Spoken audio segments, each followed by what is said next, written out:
जों नेनानै दङमोन मोनसे रंजानाय आरो मोनसे खौसे इसोरखौ फोरोंनो मोनगोनखौ आसा खालामनानै जों जोबोरैनो रंजानाय दङमोन आरो जों बे समखौनो नेनानै दङमोन। बिनि थाखायनो सिगांनो इसोरखौ हामबाय होदों मानोना जोंखौ अनसायनायखाय जोंनि नैबे गोदान मुगायाव जों खौसे इसोरखौ बावलायनो सिबिनो गुबुन गुबुन जायगा गुबुन न'खरफोरनिफ्राय जों फैनानै जथायसेयै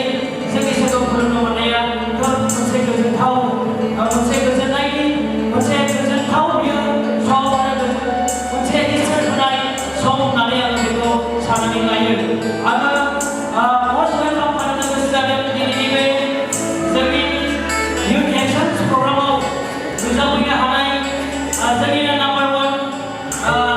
सालबारि बेप्टिस्ट मण्डलिनिनो फ्रेन्ड कमिटिनि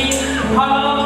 गेटआव सेक्रेटारि ट्रेजारार आरो गुबुन गुबुन बिबानाव मावनाय जोंनि माननि नोंथांमोनखौ आङो सिगांनो हामलायहरनाय लाइमोन कम्पानि जानानै फरायनो लायो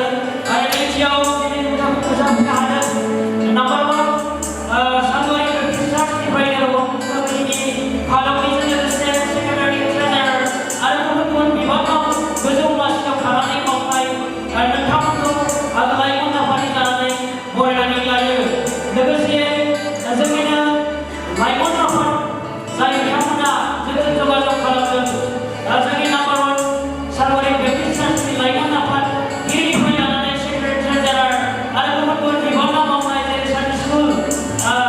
गुबुन गुबुन आयदायाव मावनाय नोंथांमोन साफ्रोमखौबो आङो लाइमोन आफादनि जानानै बरायनानै लायो। लोगोसे आङो मोनथिनो हादों बिथांमोना बिल्डिं कनस्ट्राक्शननि गेजेरनि थाखाय मावगासिनो दङ बिल्डिं खालामगासिनो दङ बिथांमोना माबाफोर बिल्डिं कनस्ट्राक्शननि जानानै मावथि बिथांमोनखौ दं जानो हागौ दिनैनि बे बांलानि सिबिनायाव आं नोंथांमोनखौबो गोसो गोथारै बरायनानै लायो। लोगोसे दिनैनि बे हाबाफारियाव नुजाफैनो हानाय जोंनिनो नाम्बार 1 सालबारि बेप्टिस्ट चार्चनिनो गासै खथायारि जोंनि बिदा फंबाय न'सुंसेनि न'खरसेनि जों खौसे इसोरखौ बांलानि सिबिनो मोननाया मोनसे रंजाथाव। बेनिखायनो आङो साफ्रोमखौबो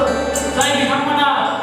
नाम्बार 1 सालबारि बेप्टिस्ट चार्चनि जानानै जोंनि बे हामलायबारि बेप्टिस्ट चार्चआवहाय बांलानि सिबिनायाव जोंजों जगाजग खालामफैबाय आं साफ्रोमखौबो हामलायबारि बेप्टिस्ट चार्चनि जानानै गोसो गोथारै बरायनानै लानाय जाबाय। आरो बेजों लोगोसे जोङो आङो नुनो मोनदों जोंनिनो सिगाङाव थानाय जोंनिनो brother Prince Narzary church school प्रमटार आङो बिथांखौबो दिनैनि बे इयुथ एक्सन्स हाबाफारियाव बरायनानै लायो। लोगोसे जोंनि हामलायबारि बेप्टिस्ट चार्चनि माननि दैदेनगिरिफोर पेरेन्ट कमिटिनि दैदेनगिरिफोर आरो वमेन्स कमिटिनि दैदेनगिरिफोर आरो बेजों लोगोसे जोंनि लाइमोन आफादनि गासै दैदेनगिरिफोरखौ आङो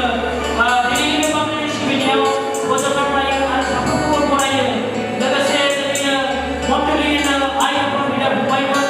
जाय बिथांमोना दिनैनि बे बांलानि सिबिनायाव जोंखौ जगाजग खालामफैबाय आरो बे बांलानि सिबिनायावहाय जोंजों खौसे थानानै इसोरखौ बांलानि सिबिनाय बिथांमोना जोंजों हेफाजाब खालामफैबाय आं साफ्रोमखौबो गोसो गोथारै बरायनानै लायो। लोगोसे